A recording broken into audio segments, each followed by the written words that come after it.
How's it going, brother? It's going. How you doing? Doing well. Good, Thank good. you for your service. Thank you. So how many years? 15 years. 15 years. Yeah. And then I'm medically retired. Medically retired. Yeah. So it basically means that the military decides that I'm no longer fit for duty for whatever reason.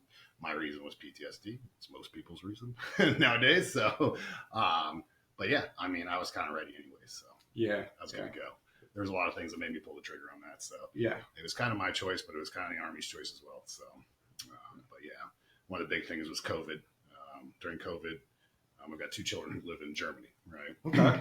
And so obviously European borders closed during COVID, but then the European borders opened back up, right? And that next time that there was leave coming up, I went to my commander and I said, hey, European borders are back open. I'd like to go to Germany to go visit my kids. And they said, well, the Army's not letting anyone go.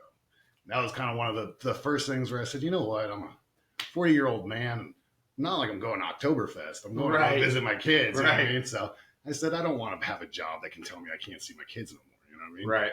So that was one of the things. And then there's a couple other things that kind of just, I was like, you know what? I'm good. The war's over. I'm done. Time to go. When they offered it to me, I said, yeah, let's do it. Okay, that's fine. You know? So, yeah. So now I'm free falling. So I know you spent some time in Afghanistan because I saw your post that what was it, like a year after you quit smoking? You said, here's me bleeding out of a window smoking a cigarette where there's people firing at us. Yeah. No, so that was, man, I forget the name of the fob.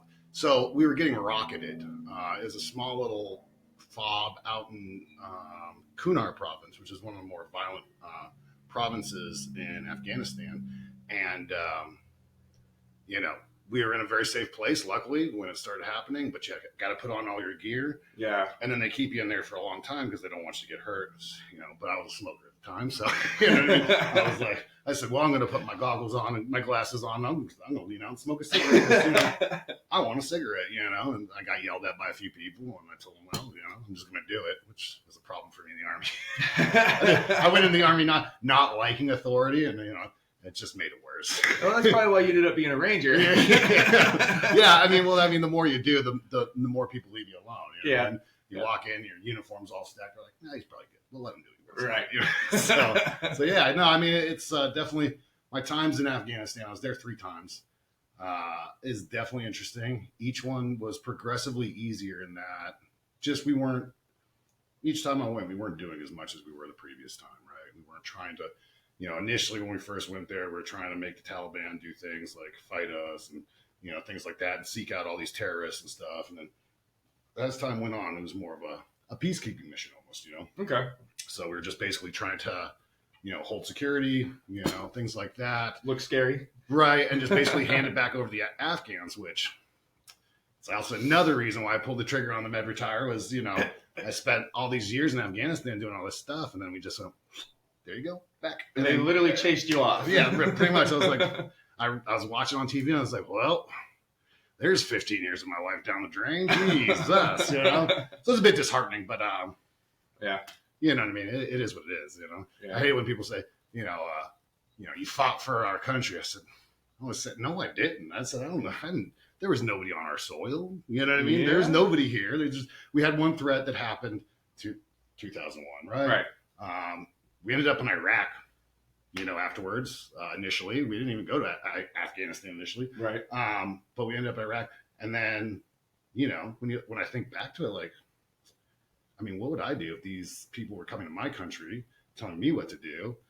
I'd fight back, right? So that's just what these people are doing. So it's a sticky situation. It is. It's a really sticky situation. Yeah, it was, yeah. But I mean, it was interesting. I wouldn't change it for the world. I mean, I might change it for the world, but I wouldn't change it for the people I was with. You know right, what I mean? Right. The experience. The experience, and then also the people I was with, and the soldiers I had were really, really great. And those people. I mean, I still have soldiers now that I still talk to.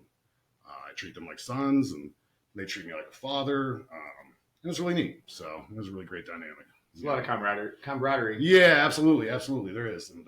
I probably could go anywhere in the world and not have a couch to sleep on if I needed to, That's nice. Yeah, That's right. nice. so yeah, it was cool. It was a neat experience, and but on to the next one. Right. Yeah. So what are you doing since retirement? Well, you remember I worked at the restaurant with you for a bit. Yeah. I like that a lot.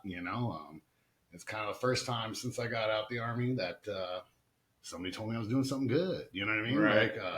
And it felt good and stuff like that. Clint, he's a bit of a dickhead, but nothing I ain't ever dealt with before. You know what I mean? But he was telling me, hey, you're really good at this, and I was like, shit, okay, cool, I'm good at something again.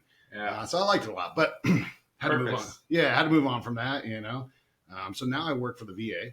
Okay. On Eglin Air Force Base, and basically what I do is when service members go to get out of the military, I go and give them a 6-hour-long brief class on the different benefits that they're eligible for when they get out. Okay. Disability education, home loan guarantee program, all this other stuff, And it was really what I was missing from like my job, my career, and I couldn't figure it out this past almost 2 years now.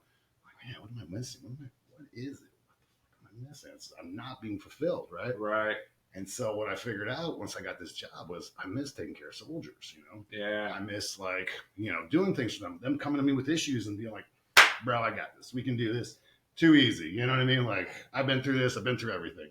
And like the look you see on the service member's face when you're like, hey, like they come to you, they're all worried and they're like, hey, like, is this going to happen? Is that going to happen? And you give them like some kind of like relief, and the relief on their face when you tell them like, hey, it's going to be all right. This is going to happen. That's going to happen. This is what you're eligible for. This is what you'll get, Yeah, that's just priceless. You know what I mean? It makes me feel, because when I got out, I did not have that. I just simply didn't. Just right. No guidance. None whatsoever. Here you go. You're done. Yeah. Goodbye. Yeah, pretty much. Yeah. I mean, I didn't even get a good luck, honestly. I didn't even get a handshake on the way out. Yeah, not even a handshake. Nope. It was from one day to the other, I was in the Army. One day I was in the Army, one day I wasn't. So, I mean, which was a huge kick in the nuts, because it's like, oh, cool, 15 years. Can I get a high five at least? Yeah. Like, you know what I mean? Game. Yeah, right? Like something, you know what I mean? Like nothing, So, but I mean, that's stuff I had to deal with, post-military and stuff like that. That's what a lot of people got to deal with too, Yeah, we have a lot of people out there with PTSD right now. Yeah. It's really bad. Yeah, it is. It is really, really bad. Times are hard. That doesn't help. No. So then they come back and they're like, well, what the fuck is going on with America? I'd rather be over there. Yeah, I mean, it is really, and I think that's what a lot of, especially people my age that were in the military kind of since the beginning of this war, who remember 9/11, some of the younger soldiers, they weren't even alive for it, right? What I mean? But, they saw it through, you know what I mean? And they get to the end and it's like, wait, what? So my whole adult life was nothing. Right. You know what I mean? So yeah, I mean, definitely, it's like adds insult to injury. You know what I mean? Right. So which makes it 10 times worse. So it is what it is. Do you think we should have stayed? I don't know that we should have stayed. I think we just could have gone about it a better way. Right. I mean, the way we just kind of let go and released and stuff like that. Yeah, there was no plan to it. No. Which was weird. You know what I mean? Because everything we did up to that point, there was a plan. And it was just really sad. Really, honestly, it was really sad, to see it happen. I mean, I don't think we should have been there anymore. Honestly, don't even think we should have been there as long as we were there. Right. We weren't supposed to be there that long. We weren't, no. Yeah, but we were. And we had a lot of stuff invested in it, So, yeah, I mean, I don't think we should have been there still. And I don't think we should have been there longer. But, I mean, you look at the way we gave it up, too, right? Like maybe we should have, gave up the Air Force Base last. That would have been good. You know what I mean? Hold on to that until we get everyone out. And then, the last few people can get on the plane and then take off immediately and be gone instead of having, a gang of Afghans hanging off the side of a plane, what I mean? Seems like that would have been a better exit strategy. Yeah, right, exactly. It's common sense, honestly, So, but I mean, I guess I don't make those decisions. I'm not in the hot seat, but right. Yada yada yada. Tough decisions. Right, exactly. So we all can say it from the outside. Yeah. Especially someone like me who wasn't over there. Right. We all have our own opinions, right? We're the ones who like to go online and bitch about it the most. No, that's why I like to talk to people like you about it who can have a say in it. Right. Yeah. You were hands on in the whole thing. And that's why I say to people, I mean, my big plan now is, I've got 2 children, like I said, 2 children in Germany. My oldest son, he's American. He's here with me. I have custody of him, primary custody of him. and I'm waiting for him to graduate high school next summer, not this summer, next summer. And I'm going to move to Germany. Oh, nice. Yeah, nice. That's the plan. I'm going to move to Germany, and I'm going to finish raising my 2 younger children. And I think I have that right. You know what I mean? Yeah. Like, I can say, like, you earned that. Yeah, like, I can say, you know what? That. I don't like it here anymore. It's a cool ride, fun. Thanks a lot for everything. I'm going to bounce. You know what I mean? And I don't hate America. I just don't think we're doing the right things right now, or we could be doing things better. Yeah. And I'm not saying that Germany's doing anything any better. You know, it's very much a socialist country, but they sure do take care of their people. You know, it's a happier place in general. Yeah, it is. I've known some guys who were Air Force that spent a lot of time over there, and they loved it. They ended up staying after they were done. Yeah, yeah. I mean, I 8 years of my career were in Germany. So you guys would fly out of Germany primarily. So I wasn't always a U.S. Army Ranger. I spent a lot of time in the just regular Army, or just being a regular Army infantry guy, and so I got stationed there a lot. Okay. Well, I got my first duty station was there, and then I met my second wife, and got married to her and had children with her, which obviously made me come back again. So I had 2 tours in Germany, which is kind of rare. Yeah, really? Yeah, typically you do 1 overseas tour. Some people get lucky. Typically, people with wives, relatives who live in that country or whatever, right? Whether it be Japan, Korea, whatever.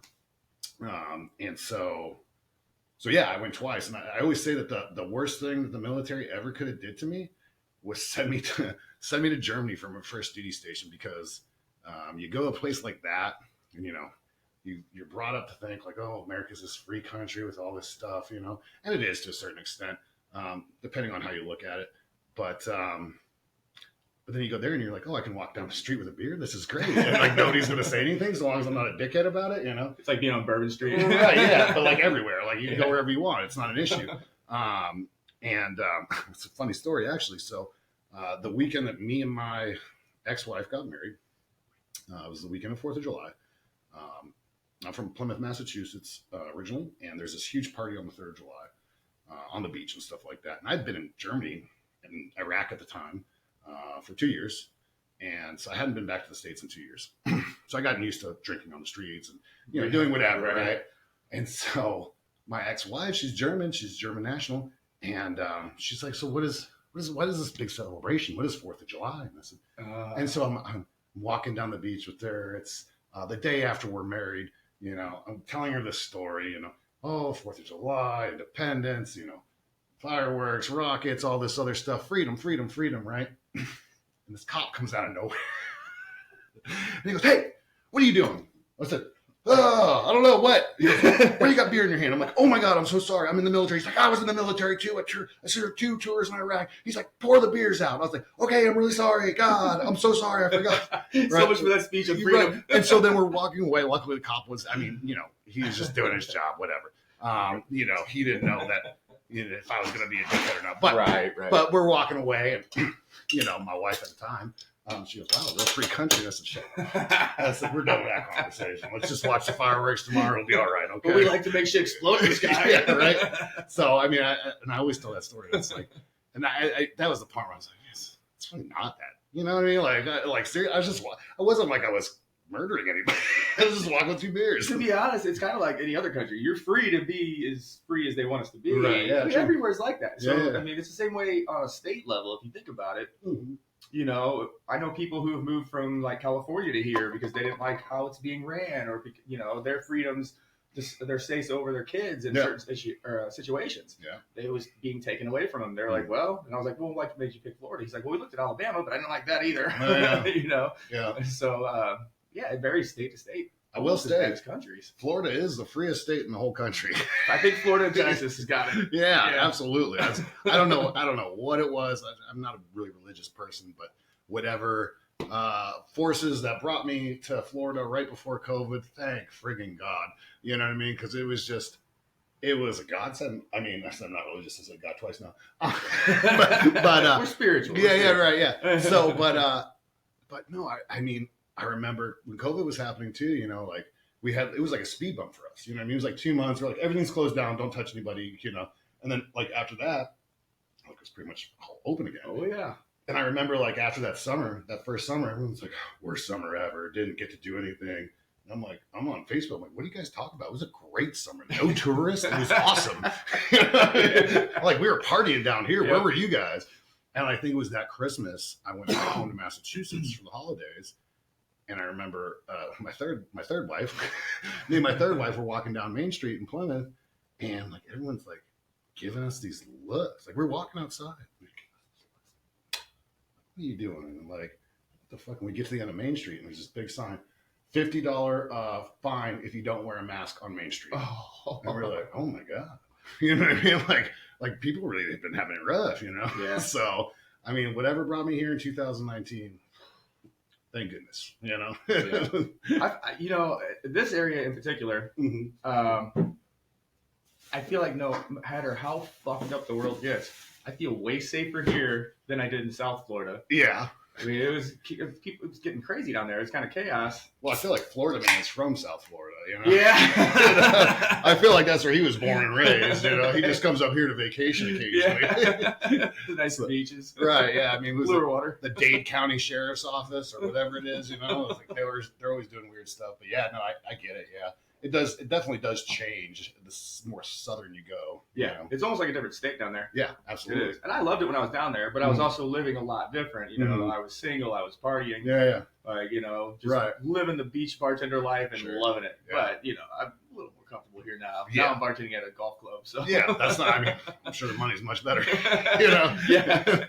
But I work way less per dollar. Yeah, exactly. Now. Yeah, exactly. Yeah, I mean, it's a cool little place. I mean, I will absolutely miss Florida when I move to Germany. Yeah, without a doubt, you know. But got things to do. People take care of you. Yeah, man, that's got to be hard not being able to see your. Yeah, it's really tough. Yeah, it's really tough. But I thank goodness again for my second ex-wife. She's probably the best ex-wife. You know, the easiest to deal with. Very laid back. She's very cool. You know, she makes sure that if I want to see the kids, that the kids are available.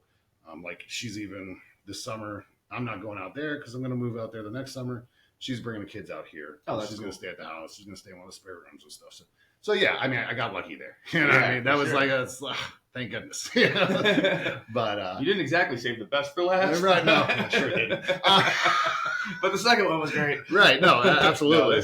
No, being civil like that—that's the way it should be. It should be. It should be. Yeah, absolutely. And it's like, you know, my oldest son, his mom, she's all right. We don't see eye to eye all the time. You know? She's not terrible. I mean, we've had our moments, but you know, yeah. But I mean, my second ex-wife, yeah, German. What can I say? More reason we were there, you know. Yeah. Let me get another one. Newer model, please. I'll have an Audi, please. That's awesome. Oh man, what other countries have you spent time in? Was it mostly just Afghanistan? Afghanistan and Iraq. Iraq, I didn't spend a lot of time. I kind of came at the tail end of when Iraq was kind of a thing. I was there near the end of kind of the last hurrah for Al Qaeda and the Taliban and stuff like that. And so then after that, it was just Afghanistan. Right. One right after the other, and yeah, I mean, it was. I got very used to that country as well. When I got stationed in Fort Polk, Louisiana, and when I left there, I was there for 4 years, right? When I left there, between training, schools I went to for the military, and Afghanistan, I kind of did the math, the beer math, if you will. And I was only home for 6 months out of 4 years. Huh. Yeah, total. I mean, it wasn't all together. It wasn't like I got 6 months and then did all the other stuff. It was a few weeks here, doing something, a few weeks there, doing something. It sounds like your years spent in service were very active compared to your average person. Yeah, well, it's funny you say that. So before I moved here, I went to a course called Senior Leaders Course. It was for the rank I had. I was an E7. I was a Sergeant First Class. And, you know, by this time I'd finished my last deployment. Didn't know it at the time, but I had. And I had 4 deployments under my belt. Regular Army stuff, right? Right. And they're typically anywhere from 9 months to a year, depending when you started and all that stuff. And so it's all these other people who are the same rank as you. And they're going to the special school to learn leadership for that rank, right? And somehow or another, we got on deployments. And one dude says, well, I've only been on a half a deployment. I said, really? And I said, how long you been in? You know, same time as me. I start asking everybody else, and everyone's like, oh, yeah, 1 deployment, a year and a half of deployment. Oh, 1 deployment. Maybe we catch a 2 every now and again. I said, are you all friggin' kidding me? I said, have you guys been hiding? Like I've done 4 deployments. I was like, does anyone here have 4 deployments? Not a single person. I don't know why. I don't know. I think it's just luck of the draw. Right. You know? I guess that happens. Yeah. And, I mean, my dumbass did volunteer for one. You know what I mean? So that was my fault.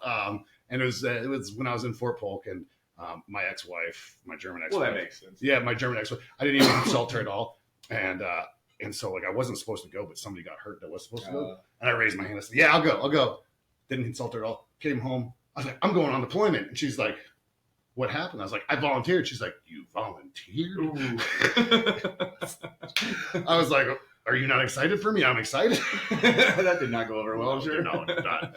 But yeah, no, from what I can tell, for the most part, the amount of deployments that I was on compared to somebody of the same rank, same job that I had, were not similar. No, this is how I no. So, and then in between, I just stuffed military schools in there. Right.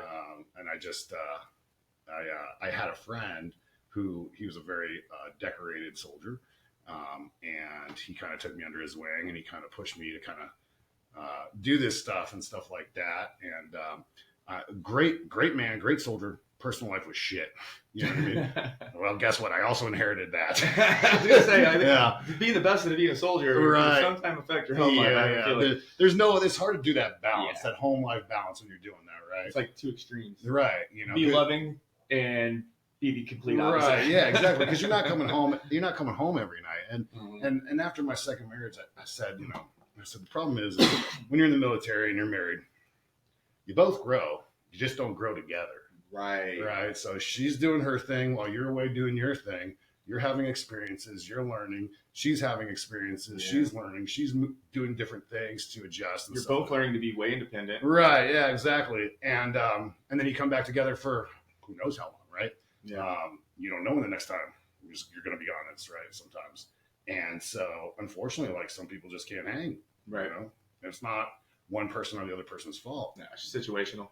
So, very situational. Yeah, that's why 3 marriages in. So I don't want to put it all on the military. I definitely had my part. You hear similar things about like federal agencies, like people who hit it hard at their career, like CIA, FBI. They have a hard time having a relationship. Yeah, and then especially like places like CIA. Once they actually get in a relationship, well, they're never going to have the extreme of a life they did before. Right. Yeah. They have a family. Right. Okay, so how are you supposed to infiltrate whatever situation? Yeah. And then somebody's going to research you and be like, he's fucking married. Yeah. Like, exactly. Absolutely. Yeah. So, I mean, especially nowadays too, with like all the technology and social media, like it's impossible not to find somebody. We're all open books. Right. Yeah. We're all open books now. But yeah, I mean, it's So, whenever you come back after you're used to that much excitement, how do you fulfill that? Just hit the gym hard. Like, what do you do? How do you get that excitement still? Or are you just over that fucking excitement? Well, I mean, a little bit of both. I mean, for me, the problem was, and it was a huge problem when I got out of the military because I realized that I did not have a hobby, but my hobby was drinking. You know what I mean? Cheers. My hobby was drinking. I quickly realized that. But yeah, I mean, like, so I remember coming back from deployment and you're so sick of the boys. You're so sick of the fucking boys. You're like, fuck the boys. Fuck them. I don't want to fucking see them ever fucking again. You know what I mean? Fuck them. You go home and you're like, what's up, boys? What are you guys doing tonight, man? I miss you guys so much. It's only been 2 days, but I miss you. And next thing you back in town. Yeah, exactly. And so, you're hanging out with the boys and like, and you're just, you're not doing healthy things really typically. Yeah. Because you are decompressing from a combat deployment, right? And years of them. Yeah, exactly. Yeah. And so when you're coming home, like you're excited at first, just like anything else that wears out fairly quickly. Life starts to hit you again, right? Kids need diapers changed. Mom needs a break. Things like that. And it's like, this is a different life. I was like, can I just go get into a firefight or something? Like, you know what I mean? Like, that'd be a lot easier right now, please. Yeah. Fuck it, let's go drink with the boys. You know what I mean? We could just at least talk about it, Yeah. So unfortunately, I mean, and like, the military tries to like, teach you about that stuff, but it's very like brief. Nobody gives a shit when they get home or when they're on the way home. They're like, I just want to get home. I just want to get home, right? They don't think about the fact that the world, it's not going to be the same as when you left. No. It's not. No, it's not. Like Kids the world's are changing quick. Yeah. Kids are getting older. Yeah. You know? Absolutely. Yeah. And that's the thing. And then like, you know, mom and wife have figured out how to do things without you. You know what I mean? And the kids have learned to do things without you. And you show back up and you're like, hey, what's up? I want to be a dad. And they're like, chill, we got this. And you're like, no, but I'm a dad. And they're like, we got you. Yeah. Just like, you know, and you're like, it kind of pisses you off like a little bit. Oh, yeah. Yeah, I'm a summer dad, so I get it. Yeah. So you got to like work your way back in there. They're like, yeah, whatever, dude. I'll call you. Right, yeah. Oh, wait, you started walking? When did that happen? Right. You know, you can wipe your own ass now. So, you know, it's just one of those things. And like, it's just, it's a tough thing to get used to. It really is. And I mean, I don't have to get used to it. You know, no, so now you just settle in. Yeah, exactly, which is even more frightening. I mean, but yeah, I mean, I like that was one of the first realizations when I got out of the Army was okay, like I can't, like I was gonna. My plan was I was just gonna be retired. I was just gonna be retired and do my own thing, right? And then you quickly realize, well, shit, everybody works during the day. There's nobody to hang out with. And then you start coming up with reasons not to drink before noon. Okay, I gotta do this, I gotta do that, right? Motherfucking grass first. Yeah, I got a beer for that. Yeah, exactly. You know, and so it's just one of those things that it's like an adjustment. It's a huge adjustment. It's a massive adjustment. You know, being out of the Army and stuff like that. I was like, oh yeah, you know, this is gonna be great. This is gonna be honestly, it's a lot like coming back from deployment. Oh, this is gonna be amazing, and then quickly you realize this is not as cool as I thought it was gonna be. But I mean, it's just one of those things. You gotta relearn how to do things without the military. Yeah, it's like restarting your life almost. Oh, 100%.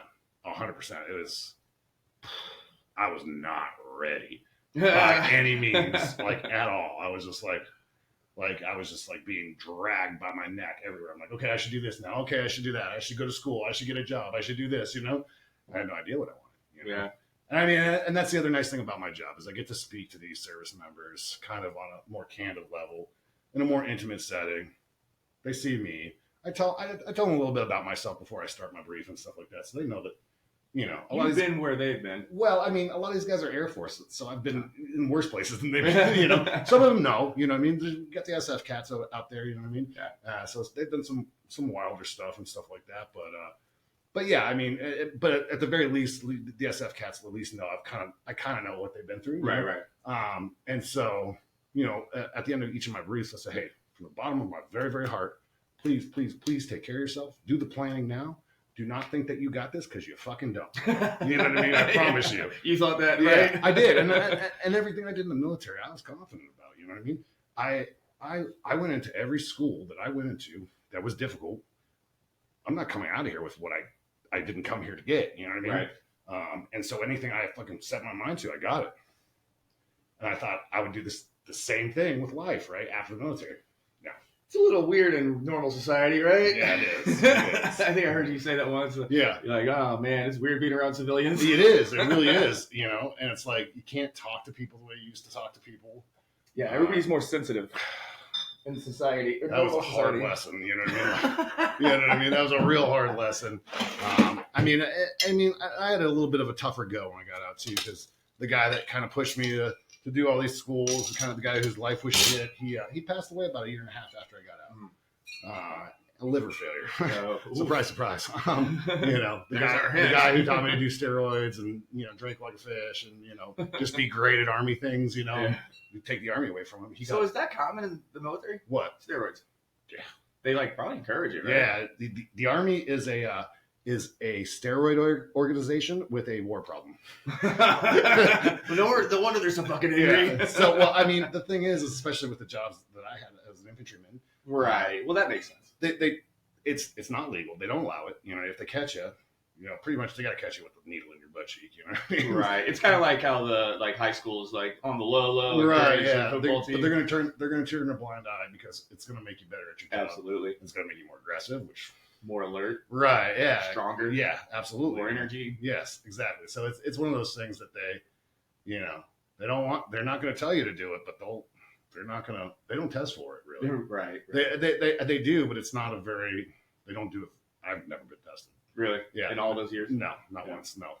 They really got to catch it. They really got to like find the stuff on you, and it's really got to be someone's really pointing the finger at you. But no, it's like, okay, do it, I guess. You know. Well, like I'm sure you guys did your cycles healthy. No. No. 100% not. No. We were stabbing in the dark, literally. Literally. You know? Let's go. Yeah, pretty much. Like, just get as big as you can. So what if you're lactating? It's fine. Oh, Jesus. We've got a pill for that. So this apparently helps with that, dude. Take this, you know? No, we definitely weren't healthy about it. I mean, occasionally you would get a cool medic and stuff like that. He'd help you out a little bit. Right. But yeah, I mean, it was no thing to get it overseas and none of that stuff. And it was. Which ones were you guys taking? I mean, I'm a little familiar with them because I've had friends, train really hard. Right. Like Deca? Testosterone. Okay, just yeah. Testosterone. I mean, it depends on what you're into, what you're trying to do. You know. Right. Test isn't that bad though. You can go to the doctor and get it right now. Yeah, not the levels we were taking it. I tried. My doctor's like, your test isn't low. You're screwed. You're right. Yeah. He shot me down. So no, I mean, we weren't taking. I mean, and that's the thing. It honestly screwed all of us, right? We were doing black market steroids. You know what I mean? We're doing black market steroids, so you really didn't know what you were getting. True. And you didn't like it would tell you the milligram on the side of it, but that's like buying edibles from some place, not a dispensary. Yeah, you have no clue, right? Yeah. And you don't know what's in there, and like I mean, now you look at a lot of us, like my hormones are fucked. You know what I mean? They're completely fucked. I mean, you seem like you can keep it right because I take TRT, and then like I've just got this base on. So now I'm doing medical stuff, but like, I have to. Yeah. If I don't, I wouldn't be able to get out of bed. I'd be really? I'd be dragging. I did steroids for so fucking long, and without much cycling off, that my body's just like, okay, I guess you don't need testosterone anymore, so we're just going to stop creating it for you. Right. So then you start aging quicker. Yeah. At that point, if you're once you start losing that, it's like a cue for your body. Right. Yeah. And you start producing more estrogen, things of that nature, but. Yeah, I mean, and it's just one of those things like we didn't realize we were fucking our bodies up. We were just like, okay, makes us feel good, People look at us. It could have saved your life in situations. It could have, yeah, right. It probably did. Maybe did, but it's fucking my life down now. But I mean, it is what it is. It is an experience as well, and I mean, it was nice to feel that good and like feel like you could do anything, but I mean, just like any other drug, I mean, it's addictive.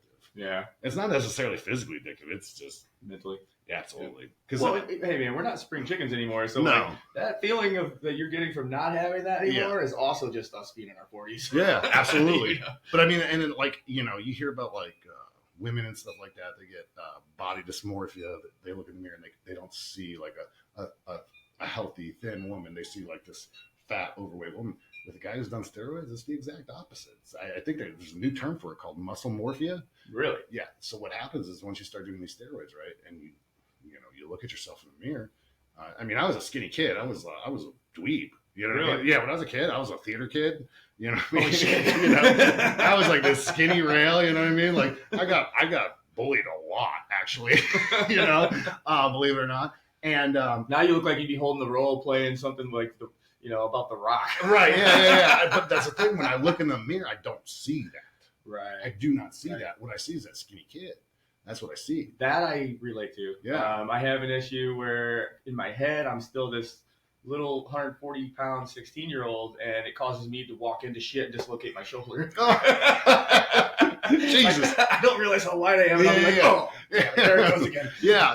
And I'm not even that big. Yeah, but I mean, and that's the problem, especially if once you get off the steroids and stuff like that, right? You're looking at yourself and you're like, you don't feel good. You don't want to go to the gym. You're like, what's the point? The motivation's gone. Yeah, you're like, what's the point? Why should I? You know what I mean? There's no point. You're like, I'll never get that fucking. Right? Yeah. You know what I mean? I mean, you can, but it's a lot of hard fucking work. Right? You know what I mean? Shit. Right? I ain't got time for that. That's why I tried getting tests from my doctor. I was like, I don't want to work that hard. Yeah. Go see the doctor. I mean, but it is. I mean, it is a growing problem, man. You know what I mean? And I think, I don't know. I think it's a natural problem, but I think absolutely.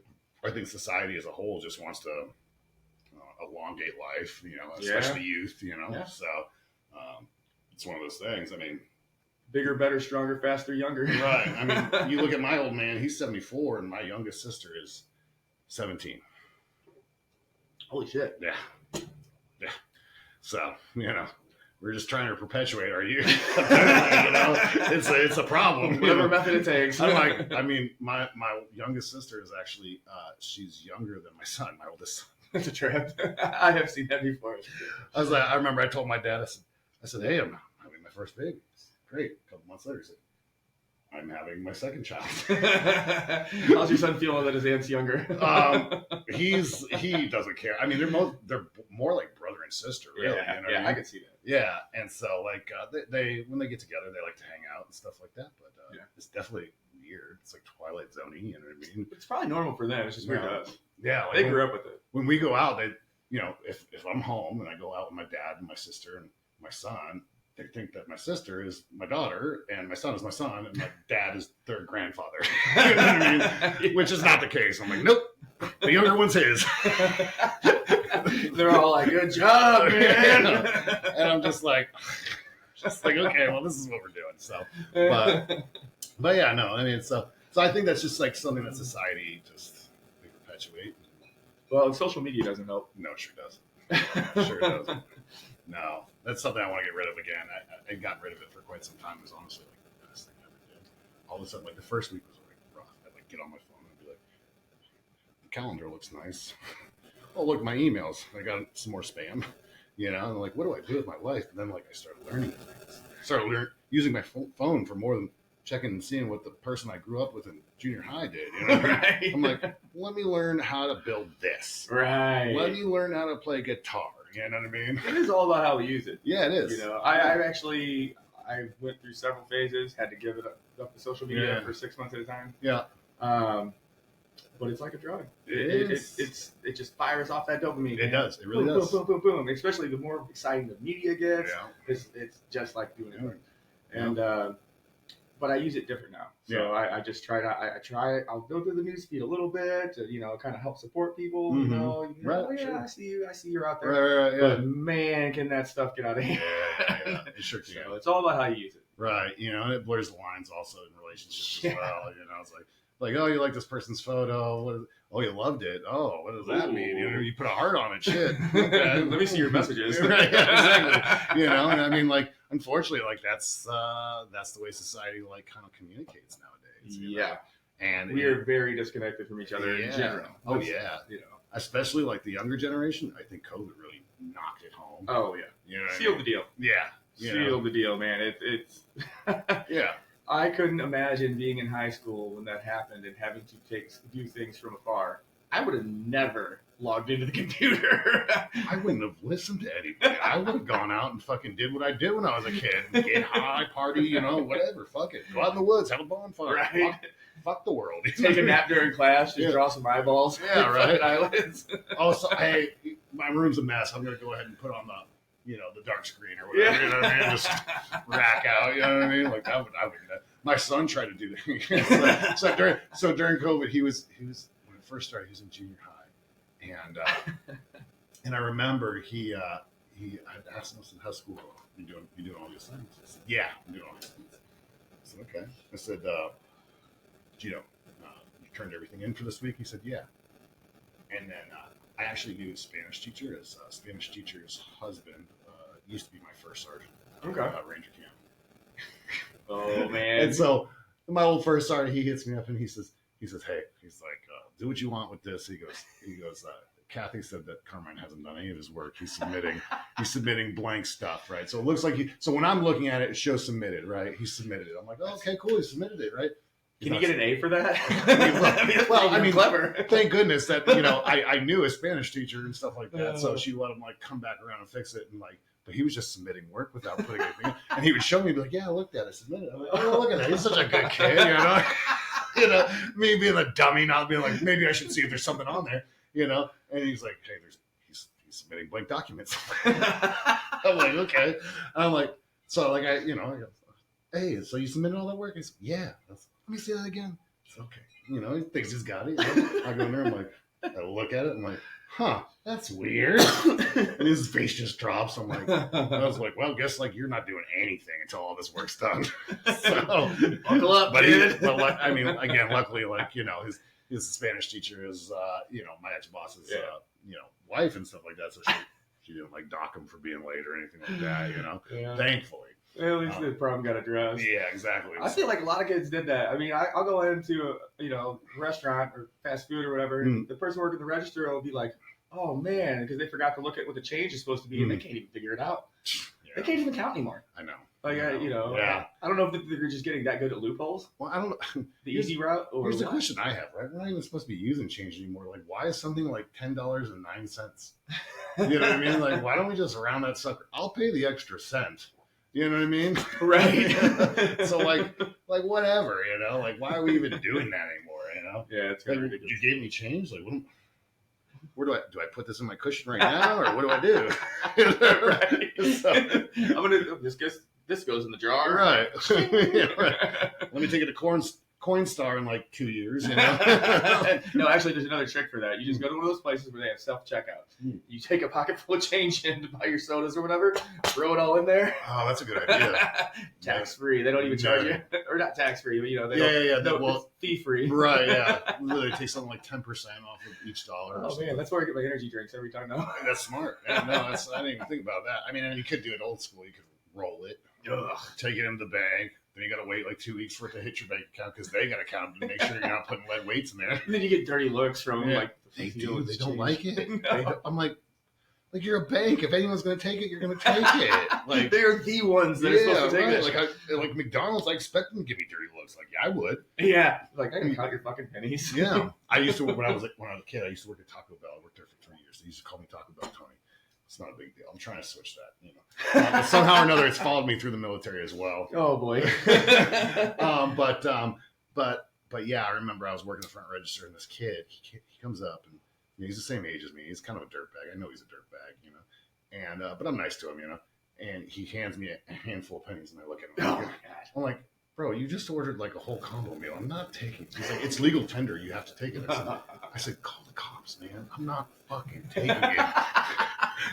If they come here and tell me to take all those pennies, I'll fucking take them. But I'm not taking those pennies. Right. That's like a million pennies. Like you got, like, his hand was like overflowing. You know what I mean? I'm like look at my riches. Yeah, I'm like, we're not doing this today. Like, there's 10 people behind you, bro. You're just being a dick. I was one of those kids who worked at the mall. You know, I bounced around from places to the mall and stuff like that. You know, it's kind of cool. Steven Tyler from Aerosmith would show up occasionally. Really? Yeah, well, he lived the next town over. In Mass? Yeah. No shit. I didn't know that. Yeah, he lived next town over. He'd show up occasionally. It's a trip. Yeah, it was. It's kind of cool. Like security guards get all like weird about it. Like, Steven Tyler's here. Blah, blah, blah, you know. One time I worked at the arcade. I actually shut the arcade down. No shit. Yeah, for him and his kid, his younger kid, not Liv. God, that would have been great. You're like, by all means. Yes. Click. But yeah, he went What's up, girl? He went to a movie, and I said, "Hey, Steven, if you come back afterwards, I'll close it down." He's like, "Okay." And I see him come out. He's like, "You want to come?" He's like, "Yeah." I kick everybody. I didn't give a fuck. I kicked everybody out of the goddamn arcade. Like, get out, we're closed. Man, if that happened in modern times, it'd be on social media. Right, yeah. And so we just hooked this kid up. We gave him a bunch of games for free, and he signed, like, you know, records. And that's dope. I mean, I knew he was going to come back. Well, I thought he was going to come back, and he did. And so I had a bunch of people, like, bring me his, like, CDs and stuff for Aerosmith and stuff. He signed a bunch of them, which was really cool. He was a good guy. Crazy now, but good. Crazy now. Yeah, I mean, yeah. But I hear stories about him all the time. Also, Joe Perry, the guitarist, I also met him when I worked at the movie theater. That's cool as shit. Yeah, mall times. Talk about Tony times. Is that near Boston? Sort of, yeah, about 45 minutes away. 45 minutes away, yeah. Right on. Yeah. That's, I have no idea he was from yeah, it's a place called Duxbury. It's just a very wealthy area, you know. And I was from Plymouth, and which, I mean, it was still a fairly wealthy area, but people from Duxbury considered it the slums, you know. So, you know, all the girls from Duxbury would date the guys from Plymouth, thinking they were kind of slumming it, and really they're middle classing it, you know. You know what I mean? Oh, geez, he doesn't have a pool. Oh my God, we're going downhill here. There might be drugs there. Well, these days the rich kids are like, there might be drugs there. Running out the door for it. They were that way too back then. So how was it? You lived a lot of places, obviously, but growing up in the Northeast, how was that? Imagine, I mean, neither one of us grew up in Florida, but yeah. What do you think it was what would it be like in Florida in comparison to what you experienced? So, I mean, the Northeast, military didn't make me a badass. The Northeast made me a badass. You know what I mean? I've heard stories about Yeah, it. I mean, it's not a rough place, but I mean, it's a rough place to grow up. I mean, it's cold, you know. You got this guy, Noah Kahan. Have you heard this guy? He's like a singer, songwriter now. Rings a bell. Yeah, he's from Vermont. You know, it's Season of the Sticks. Okay. The song, and he talks about being from New England. There's a song he has called Northern Attitude, and he says something like, I grew up in the dark with no sun, so please excuse my northern attitude, you know, which is so true. You know, Is that why everybody up there's angry? Yeah, because we get new sun. We get like 2 months of sunlight. They're like, hey, asshole, you cut me off. Right? Yeah, exactly. And we're all just dickheads. I always like whenever I went down south, like whenever I'd moved down south for a period of time, it was always strange, right? Because up north, I'm just gonna say it, women are they're not prudish. They're kind of mean. They're just kind of mean. They're just kind of my jam. You know what I mean? I don't know if it's because I grew up there or what. Like, treat me like shit. Yeah, pretty much, you know. But, I mean, whenever I'd, like, moved down south, whether it be military or whatever, like, women were very nice and very forward. And I'm like, why are you being nice to me? You must make me chase you for at least a month or two. You know, you must make me feel like a piece of shit before you give in. You know? But yeah, I mean, it's just a different attitude up there. It really is. It's wild. And like, it's funny. I don't think I have the Boston accent anymore, but people like down here will be like, "Where are you from?" I'm like, Massachusetts. Yeah, I knew it's from the Northeast. I'm like, what do you mean? I don't really hear it. I don't really hear it. If I get drunk, it comes out. If I get upset, angry, it comes out. And if I've gone home for more than a week, I'll come back with it for about a week. Yeah, you know. That's something I experienced whenever I lived a lot of places. Like, I'm gonna say 5 states, 1 U.S. territory, which is I live in St. Thomas. Oh, cool. And I have this habit of turning into a chameleon and absorbing everything like verbally around me. Like I end up speaking just like it. I'm living in St. Thomas, like, hey, what's up, brother? You know? The captain on the boat I was working on, he's making fun of me. He's like, yeah, I've been here a while, but I don't absorb that. Like, I can't help it. Yeah, I'm very similar. You know, the only place I wasn't so similar was Germany. It's kind of hard. Do you speak German? I do. I have to. Really? My children don't speak English. Really? Yeah. That's a trip. Yeah, so you're completely fluent. I mean, I wouldn't say I'm completely fluent. I can have a child's conversation. Right. You're not talking about a philosophical article. No. We're not. Yeah, but I mean, I can order food. I can, buy a drink. I can ask a woman for her number. You know, the basics. The important things. Yeah. I can. I mean, and that's why I'm really excited. I'm excited to move there because I'm really comfortable there. Yeah. I don't feel like out of place at all. Like, is my German not as good as it should be? Yes, but it's going to get better. I was going to say, if you already know how to speak it that well, then you're probably going to pick the rest up. Right. Yeah, exactly. So I just got to get over there.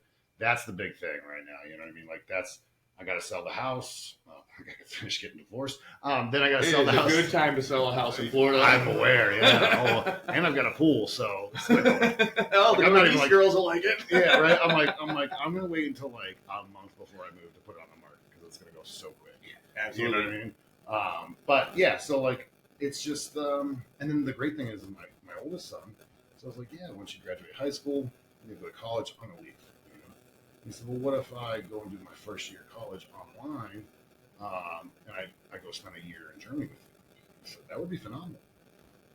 And so that's the plan right now. He's got a good life ahead of him, man. Yeah. He's been so many, like, I'm kind of jealous of him. I've taken him so many places. I've taken him to Europe. I've taken him to Croatia. I've taken him to Aruba. I've taken him, like, wherever I go, like, since I've gotten kind of like custody of him, he's been my little travel partner. That's awesome. You know, I'm like, where I go, you go. You know what I mean? Plain and simple. He sounds more well-traveled than me. Yeah, I mean, he's more. I mean, at his age, I'd only been to Canada. I'd only been to Illinois. Yeah, exactly. So you know what I mean? Like it was like yeah, like I'm just gonna bring him everywhere. You know, fuck it. You know, and like he's 17. He boxes. He thinks he's a badass. He goes to the gym. You know, so I'm like, okay. I'm like, chill out, dude. Like, you're cool, but you're not that cool.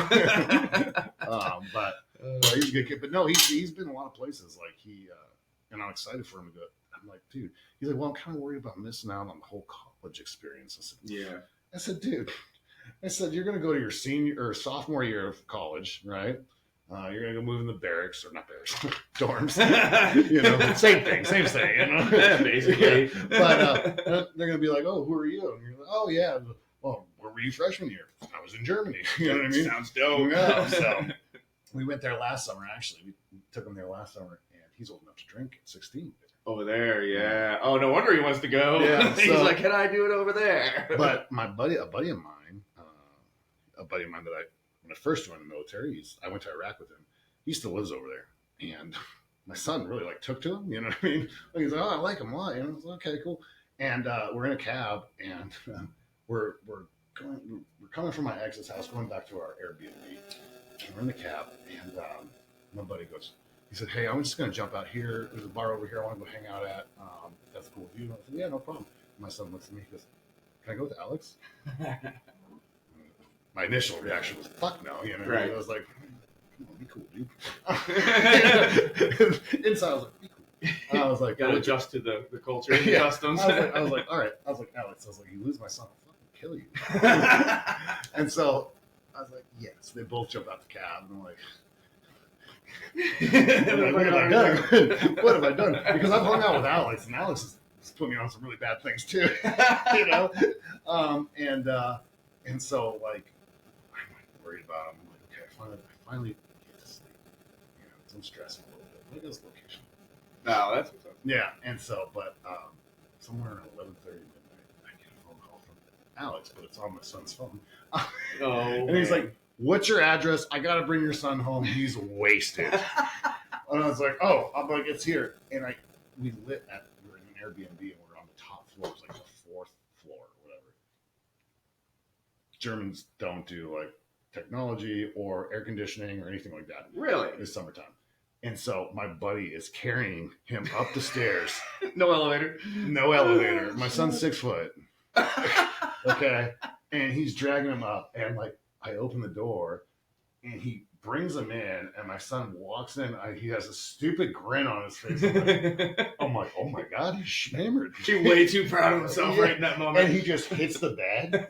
And I'm like, I look at Alex, I'm like, what happened? He's like, every time I went to the bathroom, he would wait for everyone to turn their back, and he'd drink all their drinks. I was like, okay. He's like, are you pissed at me? I'm like, nope. He says, really? I said, no. He said, why not? I said, because you didn't leave him. You know what I mean? You could have just left him. You could have been like, fuck this kid. You know what I mean? True that. In a foreign country, and you didn't. You brought him back to me. So, and I'm like, I said, Alex laughed. And I said, okay, I'm going to be a nice dad. I'm going to take his shoes off his pants. I said, fuck that. Nobody did that shit for me. Wake up and suffer. Yeah, right? and so the next morning, I go and check on him. He's asleep. And this kid sleeps all day. I'm like, oh no. I'm like, I keep checking on him. Is he alive? And so the next day he comes down sometime in the late afternoon. I'm hungry. I'm like, I bet you are. Been sleeping all day. You haven't been eating. You need some water too, don't you, bud? Yeah. And so we go out and get something to eat. And I said, did you pee or puke in the bed? He said, no. A week later, after we got back, he's like, I totally pissed the bed. Oh my God. I said, why did you tell me? He's like, I didn't want to get in trouble. I was like, fair enough. It's an